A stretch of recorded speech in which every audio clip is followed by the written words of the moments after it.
गेल्या काही दिवसांपासून तपास यंत्रणा आणि पोलीस यंत्रणेवर आरोप प्रत्यारोपांची राळ उठली असल्याचं दिसतंय। विशेष म्हणजे राजकीय नेत्यांकडून हे आरोप केले जात आहेत। राज्यातील महाविकास आघाडी सरकार आणि भाजपकडून तपास यंत्रणांचा धागा पकडून एकमेकांवर आरोप प्रत्यारोप केले जात आहेत। त्यामुळे तपासाचा भाग सोडून या राजकीय आरोप प्रत्यारोपांचाच ताण जो आहे, जास्त ताण तो अधिकाऱ्यांवरती पडत असल्याचं दिसतंय। यावरच आज आपण चर्चा करणार आहोत। यंत्रणांकडून राजकारण या कार्यक्रमात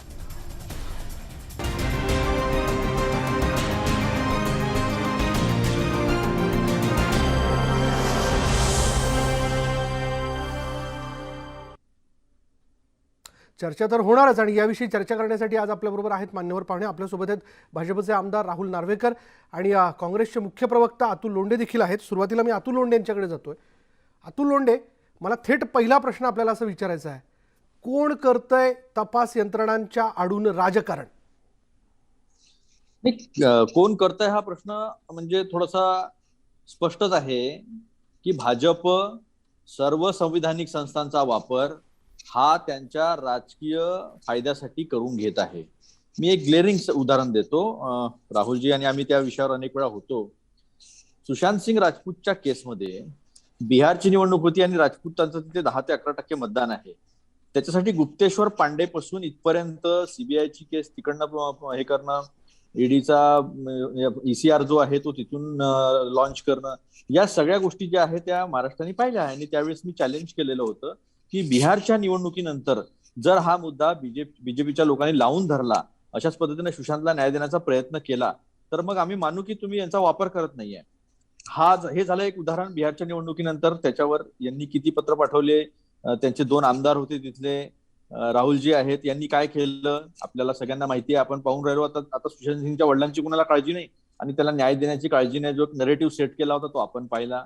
त्याच्यानंतर दुसरी एक गोष्ट आता बघा की अदानीच्या पोर्टवरून, मुंद्रा पोर्टवरून गुजरातच्या जवळजवळ 25,000 किलोचं हेरोईन जे आहे ते देशामध्ये आलं। त्याचं 3,000 किलो पकडलं गेलं। 1,75,000 कोटीचं हेरोईन आलेलं आहे, त्याची चर्चा आहे का? त्याच्या संदर्भामध्ये काय यंत्रणा करते ते माहिती आहे का? ते माहिती नाही आहे। चर्चा कशा संदर्भामध्ये सुरू आहे तर आर्यन खानला पकडलं गेलेलं आहे, ज्याच्याजवळ कुठल्या प्रकारचं ड्रग्ज सापडलं नाही, त्याच्या ब्लडमध्ये पण सापडलं नाही मेडिकल रिपोर्टमध्ये। पण त्यांच्या, ऐकून घ्या तुम्ही, त्यांच्या व्हॉट्सअपवरची चॅटची चर्चा सुरू आहे। एक इन्कम टॅक्सच्या संदर्भामध्ये तापसी पन्नू आणि दुसरे एक मोठे, मला आता त्याचं नाव आठवत नाही आहे, त्यांच्या संदर्भामध्ये त्यांच्यावर इन्कम टॅक्सची रेट झाली, 600 कोटी वगैरे वगैरे काय काय मोठ्या मोठ्या फिगर्स त्याच्यामध्ये लॉन्च करण्यात आल्या, नंतर ते सुद्धा गेलं। याच्यातून एक नरेटिव्ह सेट करण्याचा जो प्रयत्न झालेला आहे तो प्रयत्न संपूर्ण देशाने पाहिलेला आहे। हे मी फक्त 3 उदाहरणं तुम्हाला सांगतोय, असे कितीतरी उदाहरणं जे आहे आपण सांगू शकू। अगदी राफेल पासून, राफेलच्या याच्यामध्ये आपण कशा पद्धतीनं कॅगच्या याच्यामध्ये थेट नाव घ्या ना, कोण करते राजकारण? बीजेपी करते राजकारण। थेट नाव काय, मी सुरुवातच राहुल नार्वेकर। आता कसं आहे, मी बरेच वेळेला सांगून झालेलं आहे, आता परत एकदा सांगतो। अतुलजींना वारंवार तेच ऐकून घ्यायला कदाचित आवडतं, त्यामुळे मी ते म्हणतो। एखाद्या कावे झालेल्या माणसाला जसं संपूर्ण जग पिवळं दिसतं, तसं या काँग्रेस, राष्ट्रवादी काँग्रेसची परिस्थिती झाली आहे। आता सर्वोच्च न्यायालयाने यांच्याबद्दल काय म्हटलंय तुम्हाला माहिती आहे। मनमोहन सिंग प्रधानमंत्री असताना सीबीआय हा पोपटातला, पिंजऱ्यातला पोपट बनवून ठेवलेला आहे, हे कुठच्या शासनाबद्दल बोललेले। त्यामुळे स्वतः दुरुपयोग केलाय त्याबद्दलचे ताशेरे आम्ही ओढले नाहीयेत, सर्वोच्च न्यायालयाने ओढले आहेत।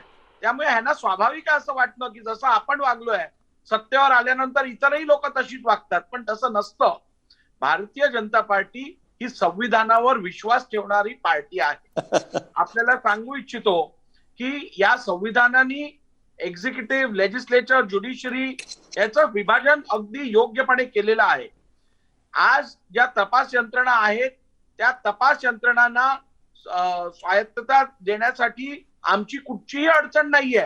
पण 50 वर्ष जेव्हा ह्या लोकांनी राजकारण केलं, राज्य चालवलं, 60 वर्ष जवळजवळ भारतात जेव्हा यांची सत्ता होती, तेव्हा यांनी ह्या गोष्टी का नाही केल्या स्वायत्ततेच्या? तेव्हा का त्यांना सगळं आपल्या पंखाखाली दाबून ठेवायचं होतं आणि पाहिजे तेव्हा सोडायचं होतं? त्यामुळे असे अनेक प्रश्न तुमच्याकडे, जेव्हा तुम्ही बोटं दाखवता ना, त्यावेळेला 4 बोटं तुमच्याकडे वळून फिरली असतात, हे लक्षात ठेवा। आणि दुसरी गोष्ट एक लक्षात घ्या की तपास यंत्रणा त्यांचं काम करते। काम केल्यानंतर ज्युडिशरी जी आहे, न्यायप्रणाली जी आहे, त्यावरती अटक झाल्यानंतर त्यांना कस्टडी द्यायची की नाही हे त्यांच्या हातात आहे. आपल्या विजडमनी संपूर्ण केसचा तपास करून प्रायमा फेसी केस असेल तरच कस्टडी दिली जाते. चला, तपास यंत्रणेचा दुरुपयोग केला जातोय, तपास यंत्रणा हे दबावाखाली काम करते. मग आता तुमचं म्हणणं असं आहे का की न्याय व्यवस्था पण ज्युडिशरी पण आमच्याच दबावाखाली काम करते, असं तुमचं म्हणणं आहे का?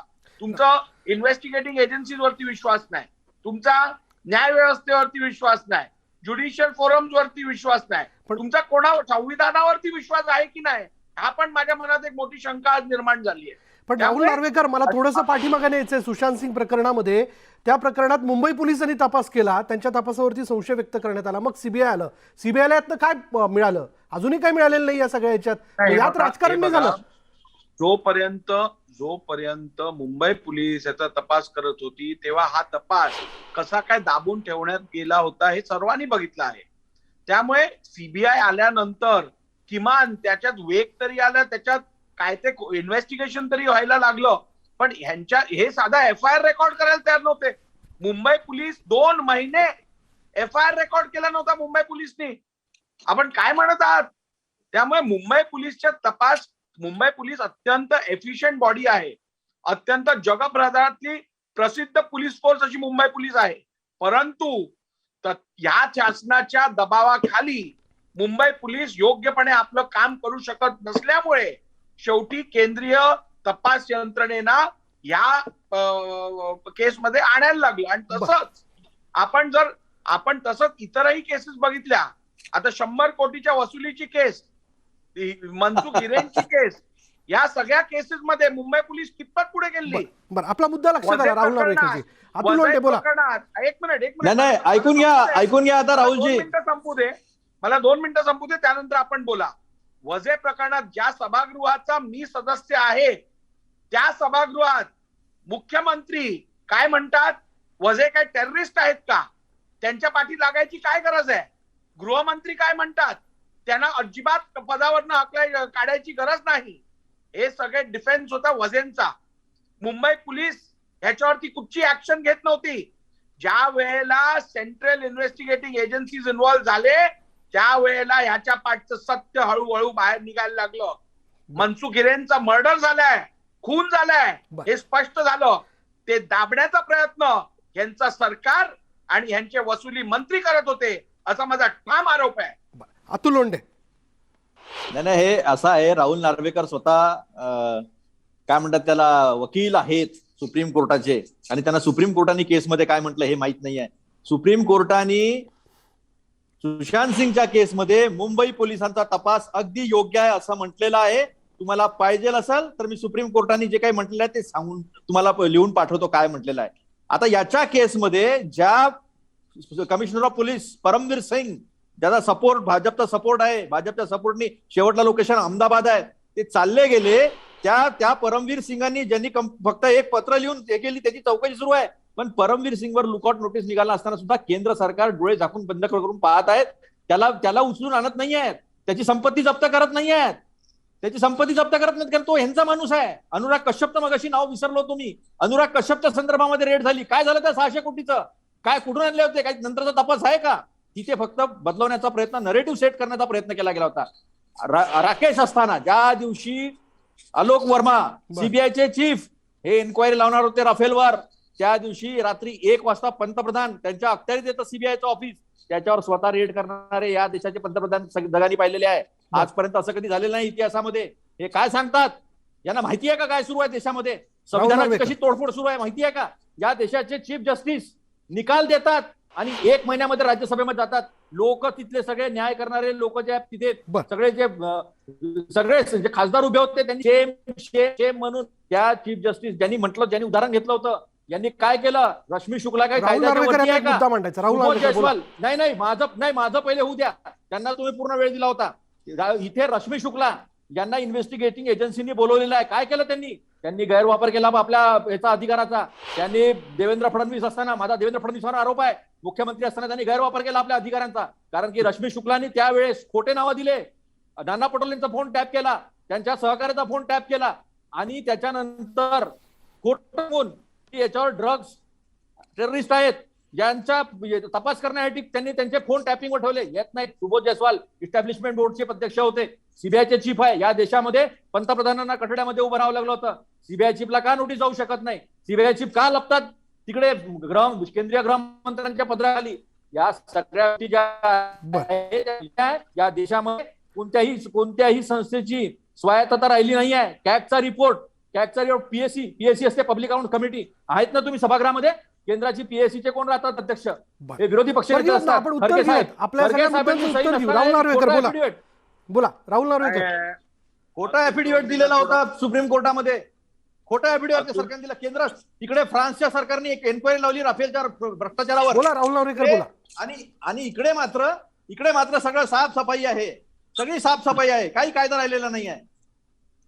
काय अतुल लोंढेंना थोडं कायद्याचं ज्ञान कमी असल्यामुळे ते असे स्टेटमेंट. मला कायद्याचं ज्ञान पूर्ण आहे, तुमच्यापेक्षा जास्त आहे. थोडंसं त्यांच्या ज्ञानात भर टाकू इच्छितो. त्यांच्या ज्ञानात थोडीशी भर. आता माहिती आहे तुम्ही मुख्य अतुलजी, तुम्ही माझे मुख्य प्रवक्ते झाला काँग्रेसचा, त्यामुळे मोठ्या आवाजात ठामपणे आपली बाजू मांडणं हे अपेक्षित आहे तुमच्याकडे. थोडं तथ्य असायला पाहिजे. आता ऐकून घ्या. तुम्ही जर व्यक्तिगत टीका टिप्पणी केली, माझं ज्ञान काढलं तर तुमचं ज्ञान काढायला कमी करणार नाही. तुम्ही मुद्द्यावर बोला. बरं सहका मान्य. ऐकणार का तुम्ही? 2 मिनिटं शांतपणे ऐकणार का तुम्ही? मी ऐकेल. व्यक्तिगत बोलायचं बरं, आता शांतपणे ऐका. थोडं आपलं साखर तोंडात ठेवून थोडा वेळ शांतपणे तुम्ही ऐकून घ्या मी काय म्हणतो तेवढं. काय अतुलजी, परमबीर सिंग ज्या वेळेला यांना ट्रान्सफर केलं गेलं त्यानंतर एवढं स्पष्ट होतं की महाराष्ट्र शासनही त्यांच्या कारकिर्दीत झालेल्या कामाविषयी संशयास्पद परिस्थिती आहे असं मानून त्यांना हटवलं गेलेलं. 2 महिने तुम्ही त्यांना ट्रेस केलं नाही, तुम्ही त्यांच्यावर वॉच ठेवला नाहीत आणि तुम्ही फाईल केलेल्या केस असताना ते गायब झाले. यासाठी संपूर्णपणे जबाबदार महाराष्ट्र शासन आहे. आणि परमबीर सिंग राहू देत बाजूला, तुमच्या सरकारमधले संविधानिक पद ग्रहण केलेले गृहमंत्री कुठे आहेत? फरार आहेत की नाही आहेत? त्याच्याबद्दलची माहिती काय देऊ शकता का तुम्ही? मोठे तुम्ही गप्पा करता, स्वतःच्या मंत्र्यांना लपवून ठेवता, काय तुम्ही गोष्टी करताय? त्यामुळे लोकांना धडे तुम्ही वाचून शिकवू नका. तुम्ही पहिली स्वतःची परिस्थिती बघा, स्वतःचं कृत्य बघा. त्यानंतर आपण जर बघितलं तर एकूण ही जी सेंट्रल एजन्सीज आहेत आपल्या, मला काय राजकीय भाष्य विशेष करण्यात आज इंटरेस्ट नाहीये, पण लीगल पोझिशन आपली काय आहे ते मला तुमच्या प्रेक्षकांना सांगायला आवडेल. आपण जर बघितलं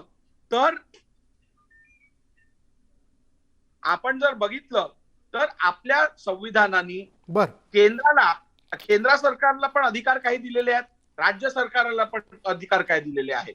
राज्य सरकारची पोलीस यंत्रणा, तपास एजन्सीज आहेत, त्याचप्रमाणे केंद्र सरकारच्या पण तपास एजन्सीज आहेत.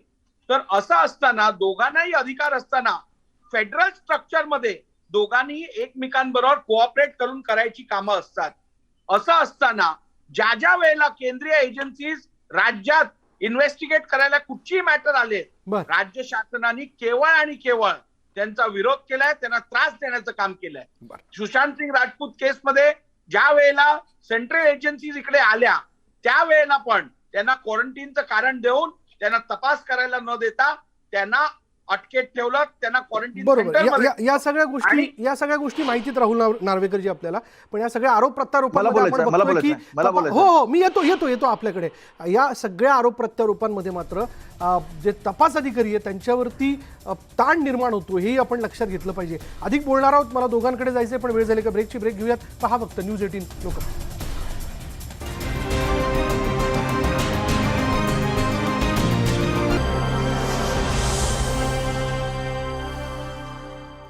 आणि ब्रेकनंतर पुन्हा एकदा आपलं सगळ्यांचं स्वागत. तपास यंत्रणांच्या आडून राजकारण होतंय का या प्रश्नाच्या आजूबाजूला असणारे वेगवेगळे मुद्दे जे आहेत ते तपासण्याचा आपण प्रयत्न करतोय. ब्रेकनंतर मला अतुल लोंढे यांच्याकडे जायचंय. अतुल लोंढे, या सगळ्या आरोप प्रत्यारोपांमध्ये जे तपास अधिकारी आहे ते व्यवस्थित तपास करू शकत नाही, त्यांच्यावरती एक दबाव निर्माण होतो, त्यांच्यावरती एक ताण निर्माण होतो, असं नाही का वाटत आपल्याला? नक्की मला या गोष्टीची कल्पना आहे मी स्वतः अधिकारी राहिलेलो आहे, त्यामुळे मला माहित आहे की त्यांच्यावर काय ताण येत असेल. पण आता मी फेडरल स्ट्रक्चर किंवा कोणाचं ज्ञान वगैरे काढणार नाही, कारण की माझे असे एवढे विचार नाही. मी डिस्कशन करतो आणि फॅक्टवर करतो. तर मी फॅक्टवर फेडरल स्ट्रक्चर सांगितलं.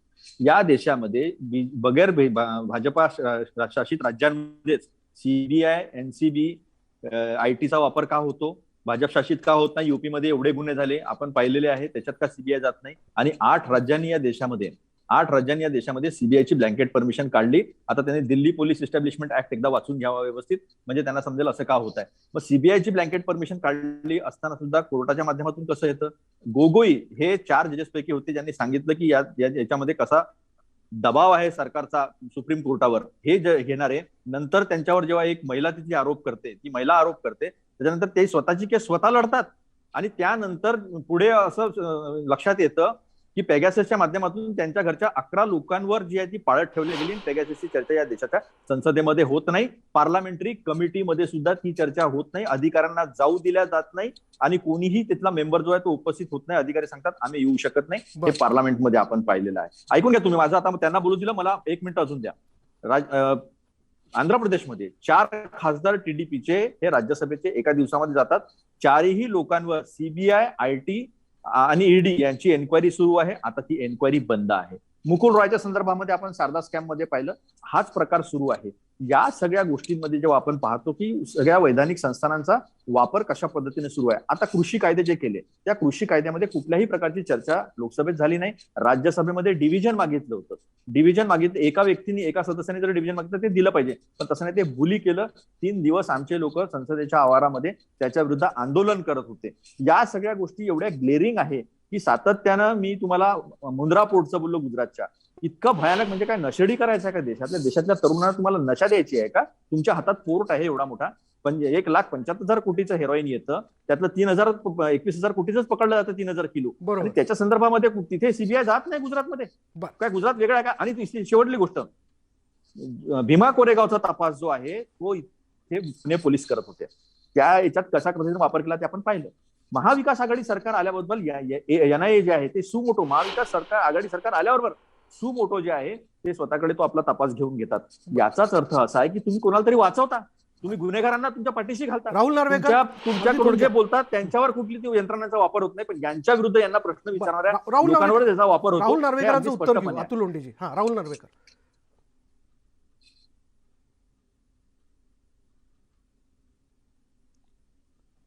राहुल नार्वेकर, माझा आवाज येतोय?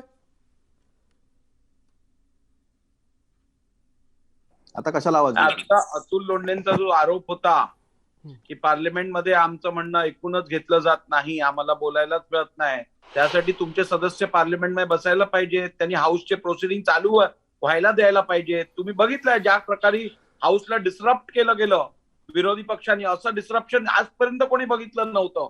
त्यामुळे यांना काम करण्यात इच्छाच नाहीये, केवळ पार्लमेंटमध्ये जाऊन गोंधळ घालायचा एवढं त्यांचं ध्येय दिसतंय. त्यामुळे अशा परिस्थितीत सरकार आणि काय करू शकतं? नंबर 2, आपण जर बघितलं तर तुमचा प्रश्न, जो मूळ प्रश्न होता की दबाव येतो की नाही, आज मला एक गोष्ट सांगा, जर का सरकार, माझं एक थोडक्यात, म्हणजे मी सातत्याने गेला आठवडाभर हा प्रश्न मांडत आलो आहे की आपण एका असं पकडून चालूया की तपास यंत्रणेवर दबाव पडतो आणि दबावाखाली त्यांना काम करायला लागतं. पण त्यांनी दबावाखाली काम केलं तर मला सांगा, ज्युडिशरीवरती कोणता दबाव आहे? ज्युडिशरीवरती कोणता दबाव नाहीये. मग तरीही त्यांनी प्रस्तुत केलेल्या मॅटरमध्ये एफआयआर ज्याच्यात फाईल केलेला आहे त्याच्यात कोर्टाने अनेक वेळेला कस्टडी ग्रांट केली आहे, ती कस्टडी एक्सटेंड केली आहे.